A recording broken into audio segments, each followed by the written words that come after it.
Hello students, welcome back. As in the last video, we had studied about the meristematic tissue. And in the meristematic tissues, we had studied about the types of meristematic tissue depending on the location where these meristematic tissues are found. जैसे कि अगर root tip पे है या shoot tip पे है तो उसको हमने एपिकल मेरिस्टेमेटिक टिश्यू कहा था, और अगर नोड्स के बीच में है then we were calling it as the intercalary meristematic tissue, और अगर वो स्टेम की थिकनेस बढ़ा रहा था या वो एम्बियम भी हम उसको बोलते हैं, they were called as the lateral meristematic tissue. So now the next type of the tissues that we will study about the permanent tissue. So now let us start with the permanent tissue. So these tissues, they are also formed from the meristematic tissues. ये जो permanent tissues होते हैं ये कैसे बनते हैं? ये meristematic tissue से ही बनते हैं.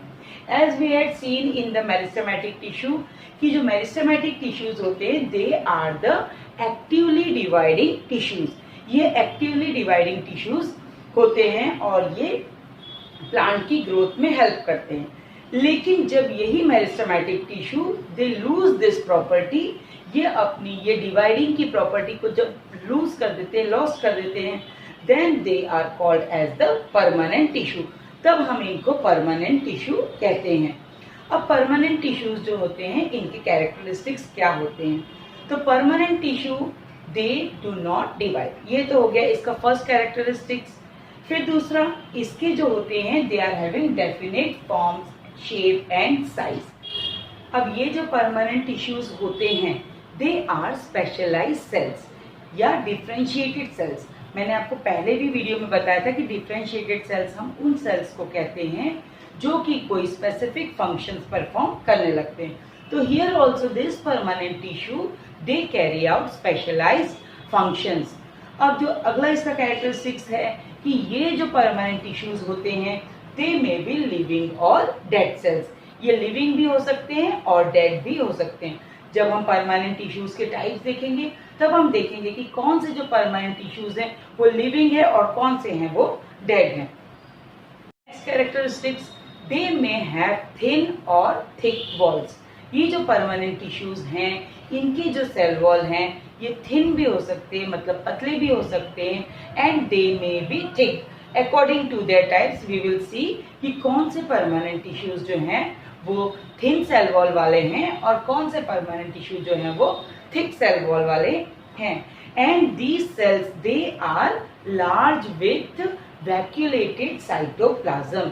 ये जो सेल्स होती है, मैंने बताया था कि मेरिस्टेमेटिक टिश्यूज जो थे उसमें वैक्यूल्स जो थे वो ज़्यादा लार्ज नहीं थे. यहाँ पर क्या है, वैक्यूल्स जो हैं चूंकि परमानेंट हो गए हैं, ये थोड़े मैच्योर हो गए हैं, तो इनके वैक्यूल्स जो होते हैं बड़े बड़े होते हैं. साइटोप्लाज्म भी इसमें ज़्यादा होता है. And these cells they are large. Now let us see the classification of permanent tissue. The permanent tissues they are classified into two groups, the simple and the complex permanent tissue. अब यही जो simple permanent tissue है इनको आगे और तीन type में बांटा गया है, पैरेन्काइमा, कोलेन्काइमा एंड स्क्लेरेन्काइमा. तो व्हाट डिड आई से कि ये जो परमानेंट टिश्यू हैं इनको दो टाइप में बांटा गया है. One is called as the simple permanent tissue and one is called as the complex permanent tissue. Now let us study about the simple permanent tissue. यही जो simple permanent tissue है they are again divided into three types. First it is called as the parenchyma, second is the collenchyma and third is the sclerenchyma. अब ये भी function के हिसाब से ही इनका जो है वो division किया गया है. Now let us very first study about the parenchyma. So in parenchyma what happens कि it forms the bulk of the plant body. ये पूरी की पूरी जो plant body है उसका bulk portion, ये सब आप देख सकते हैं, ये पूरा का पूरा parenchyma से बना हुआ होता है. ये जो cells होते हैं parenchyma के they may be oval, round, polygonal और elongated in shape. किसी भी shape के ये हो सकते हैं. और जो इसकी cell wall होती है वो बहुत पतली होती है, dense cytoplasm होता है, and it contains a small nucleus and large vacuole. Intercellular spaces भी इसमें abundant या ज़्यादा होती हैं। तो क्या कैरेक्टरिस्टिक्स हो गए पैरेन्काइमा के, तो आप ये देखिए, ये जो इसके रिब्स वगैरह दिखाई दे रही है, ये दिखाई दे रही है, इन सबको छोड़ दीजिए। इसके बाद का जितना ये पार्ट है, you can see over here that whole bulk part of the plant body it is made up of parenchyma. मतलब जो जाइलम है, फ्लोएम है, इन सबको छोड़कर जितने मेन उसको पूरे घेरते हुए जो सेल्स हैं, they all are formed by the parenchyma. तो पैरेन्काइमा के जो सेल्स होते हैं ये ओवल हो सकते हैं, राउंड हो सकते हैं, पॉलीगोनल हो सकते हैं एंड इलोंगेटेड इन शेप। इसकी जो सेल वॉल होती है it is thin and it contains dense cytoplasm and contains a small nucleus and a large vacuole with intercellular spaces also, they are abundant in them. Now let us see the functions of the parenchyma. सबसे पहला function जो parenchyma का है, ये parenchyma plant में किस तरीके से हेल्प करता है, let us see first. What I said कि ये बल्क बनाता है, बहुत ज्यादा प्रेजेंट रहता है प्लांट के अंदर। जैसा कि अगर आप देखते हैं कि आपके घर में अगर टीवी आई है या कोई सा भी इलेक्ट्रॉनिक अप्लायंसेस आते हैं या कोई कांच का आइटम आता है, तो उसके चारों तरफ क्या है, थर्माकोल है या घास वगैरह लगा के उसको पैक कर दिया जाता है, जिससे कि उसके अंदर जो डेलिकेट पार्ट है वो क्या रहे, प्रोटेक्टेड रहे। इसी तरीके से पैरेन्काइमा क्या है, it is acting as a packing tissue. ये दूसरे जो टिश्यूज हैं उनके बीच में जो स्पेसेस है, उनके बीच की जो जगह है उसको भरने का काम करता है। That is why parenchyma it is also called as the packing tissue. Second function इसका है, it is a food storage tissue. ये फूड स्टोरेज टिश्यू भी होता है। फूड स्टोरेज टिश्यू का क्या मतलब हुआ, जैसे कि प्लांट्स में जब फोटोसिंथेसिस होता है उसमें क्या होता है कि फूड का फॉर्मेशन होता है या ग्लूकोज का फॉर्मेशन होता है। तो ये ग्लूकोज जो है या स्टार्च के फॉर्म में ये प्लांट्स के पैरेन्काइमा के अंदर ही स्टोर होता है। दूसरा जो है, it also stores the waste products. Waste products कौन से होते हैं, गम। आप देखते हैं कई प्लांट्स में ये गम जो है वो बाहर निकल के आता है, रेजिन है या दूध जैसा सब्सटेंस बाहर निकल के आता है।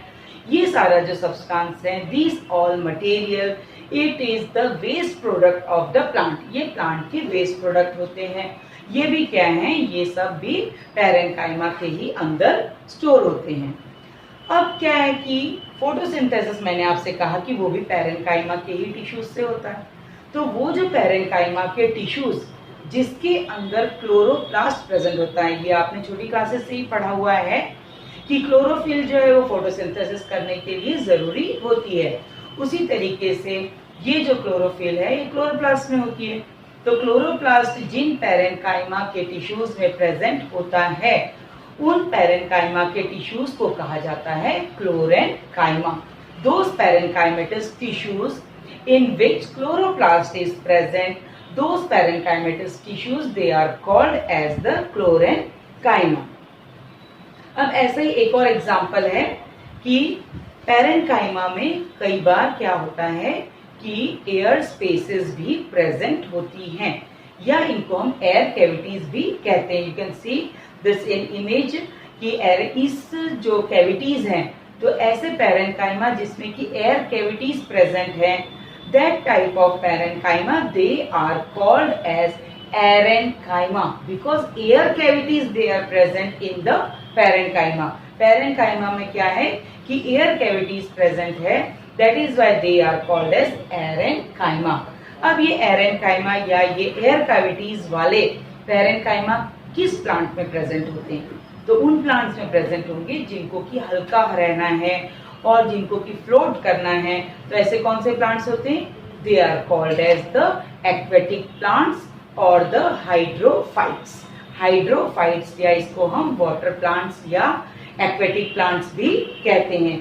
ये एक्वेटिक प्लांट्स जो हैं ये क्या होते हैं, इनको फ्लोट करना रहता है पानी में, दैट इज वाई इनको लाइट इन वेट होना जरूरी है। So the parenchyma which are having air cavities in them, those parenchyma they are called as aerenchyma. तो पैरेन्काइमा को हमने देख लिया, वो भी दो तरह के हो गए, क्लोरेन्काइमा and the एरेन्काइमा।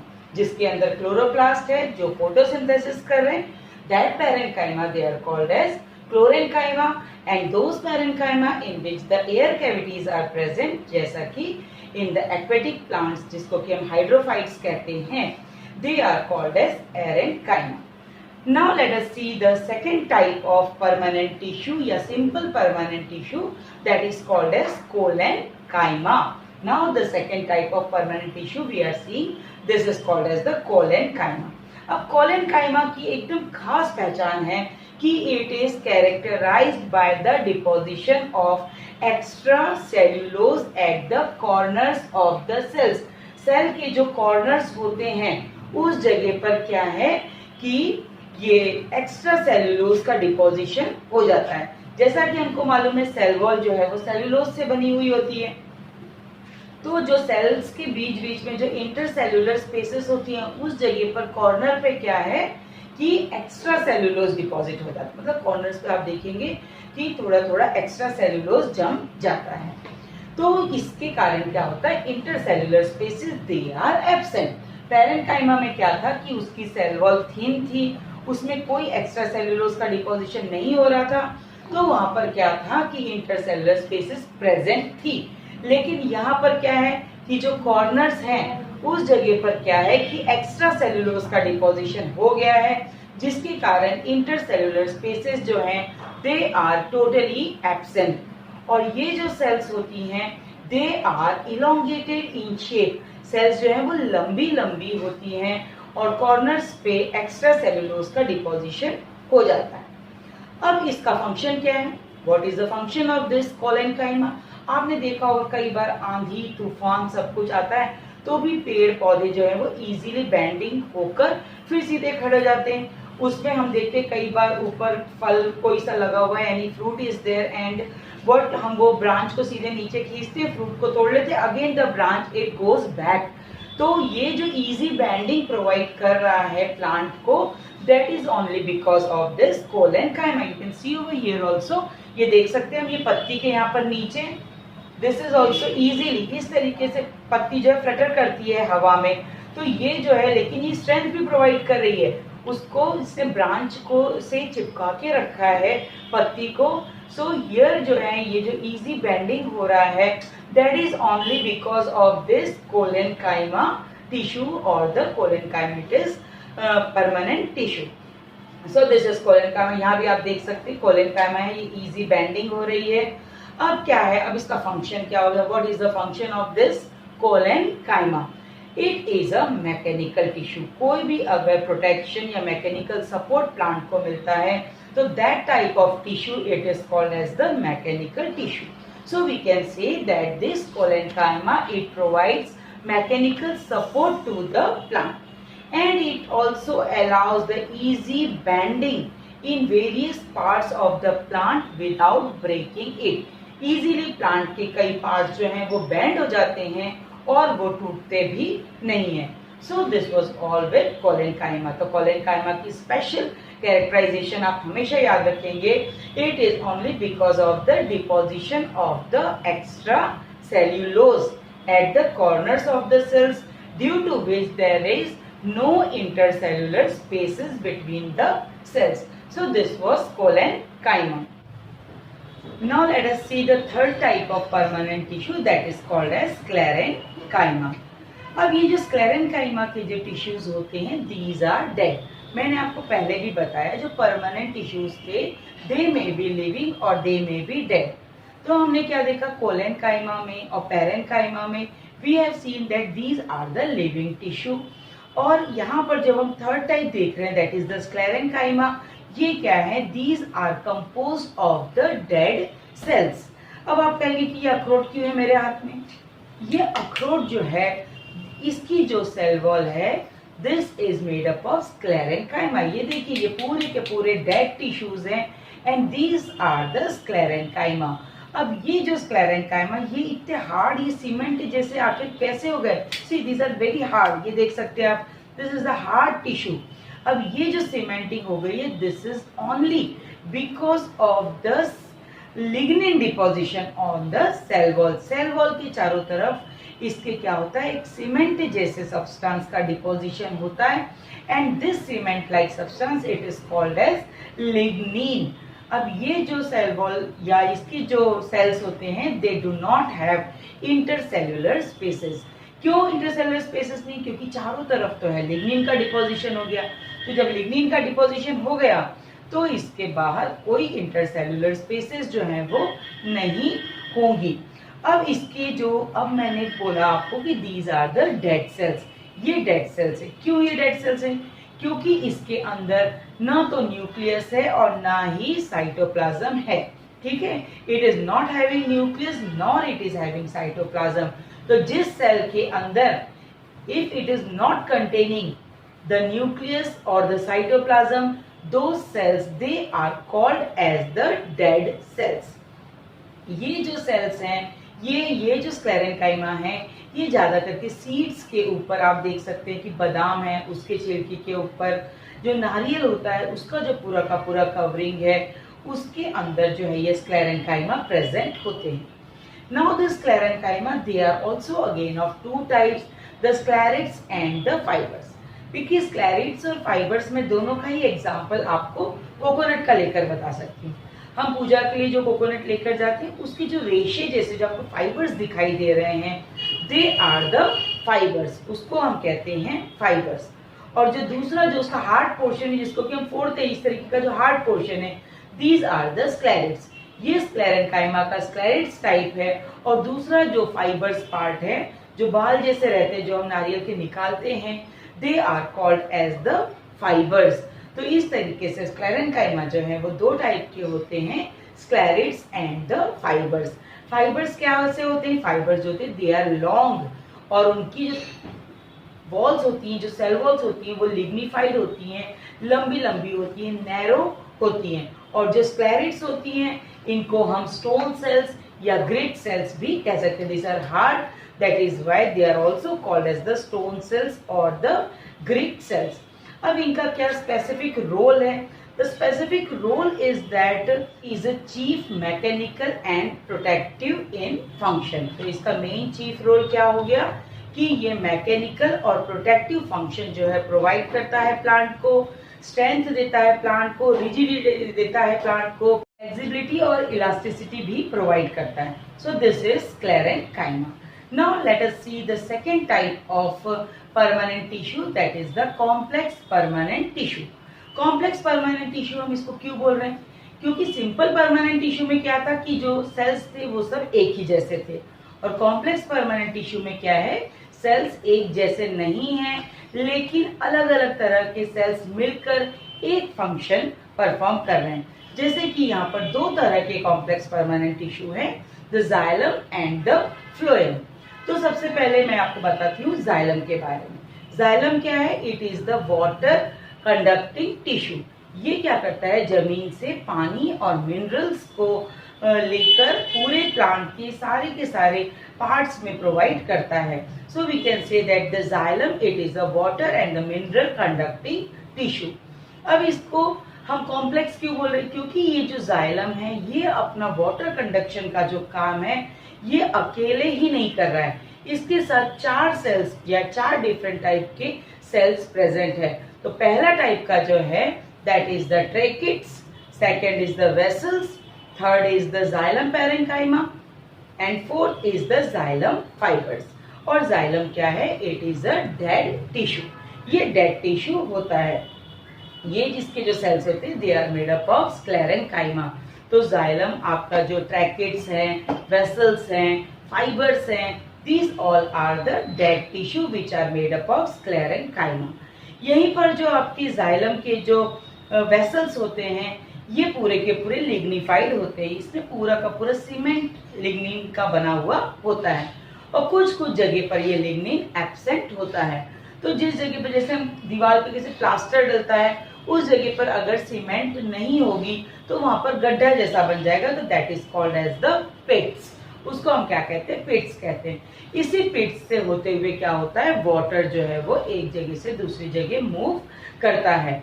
So we can say that is why it is having 4 different types of cells. तो इसीलिए इसको हम कॉम्प्लेक्स परमानेंट टिश्यू कहते हैं। Now the second type of the complex permanent tissue, that is the phloem, which is called as the food conducting tissue।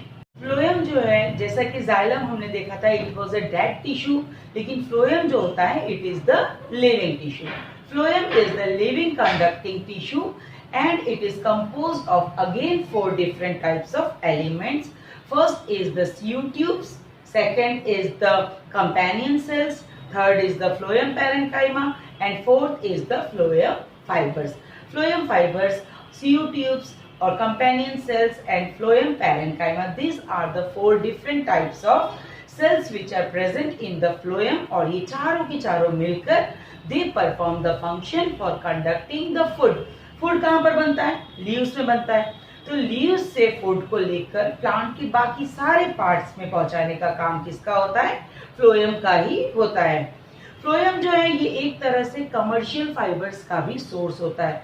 Commercial fibres जैसे कि jute है ना, बास्ट है, ये सब जो रस्सी बनाने का काम होता है, रोप्स वगैरह जो हैं, ये सब फ्लोएम फाइबर से होता है. So we can say it is also called as the bast fibres, भी हम फ्लोएम को कहते हैं.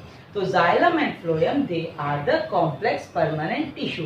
इस तरीके से यहाँ पर हम देखते हैं कि फ्लोएम जो है वो लिविंग है, जाइलम जो है वो डेड होता है.